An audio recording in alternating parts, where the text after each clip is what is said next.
"Mom?" James yelled. Emily couldn't help but let out a small snort. She could sense the flash of terror in this grown man's body at the sound of Linda Taylor saying his full name. "What are you doing here?" James asked.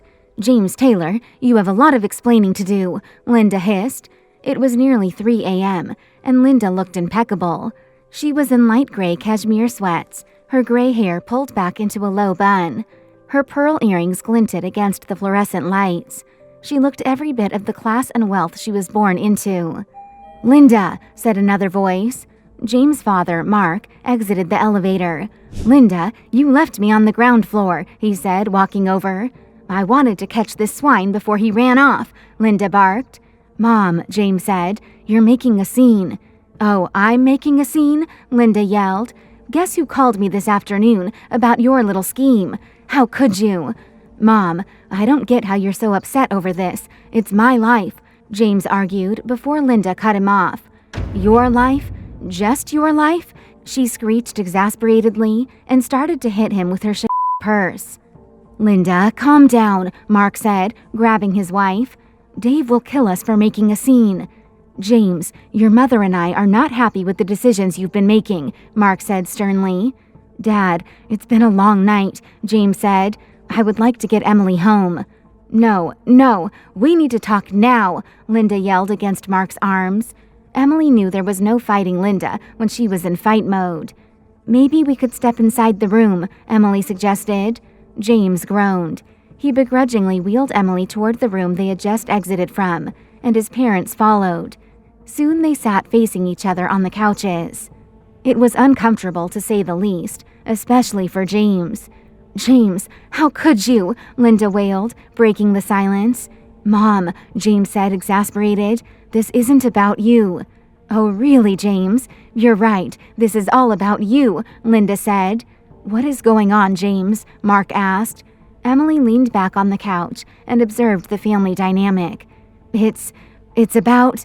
God, I don't want to talk about this with you. It's none of your business," James exclaimed.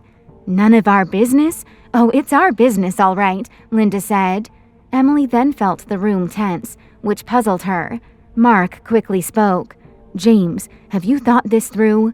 "I won't talk about this here right now," James said adamantly. Emily decided to speak up.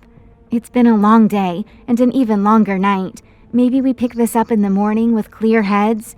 Mark and Linda exchanged glances. "You're right, Emily," Mark spoke. James just stared down at the floor. Having momentarily eased the tension, Emily decided to take the opportunity to change the subject. "How did you know where to find us?" she asked her in-laws.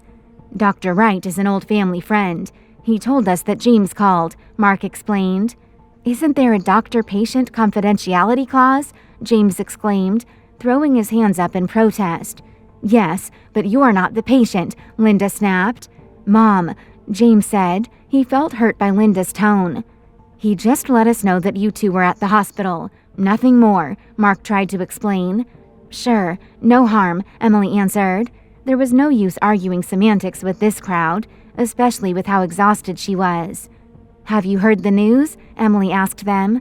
"What news?" Linda asked. Emily and James exchanged looks. James nodded. Linda gasped.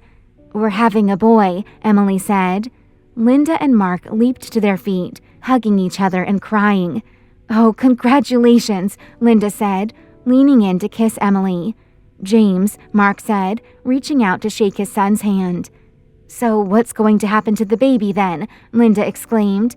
"James, look at what you did." "Mom," James yelled, exasperated. "If you can't do the time, don't commit the crime," Linda said with her nose in the air. "That's true," Emily agreed. James said, "Come on." Emily shrugged. She let out a yawn. "You must be exhausted," Mark said. "We'll let you two go, but tomorrow, James, you're coming into my office." "Yes, sir," James said glumly. Linda turned to Emily. "If you don't mind, I'd like a word. It'll be quick." Emily was curious what her mother-in-law could want to say to her, but regardless, Linda was not someone you could say no to in any circumstance. "Sure," Emily said. Mark and James stood up to head outside as James side-eyed the woman on the couch. Yell if you need me, James said to Emily as he left. James Taylor, Linda replied sternly, shaking her head. What's going on, Linda? Emily asked once Mark and James left. Hi, I am Emily. I hope you are enjoying the show Sweet Little Lies. If you are wondering what happens next, click on the link in the description to listen to the full audio series. You can also watch the next episode here in the playlist.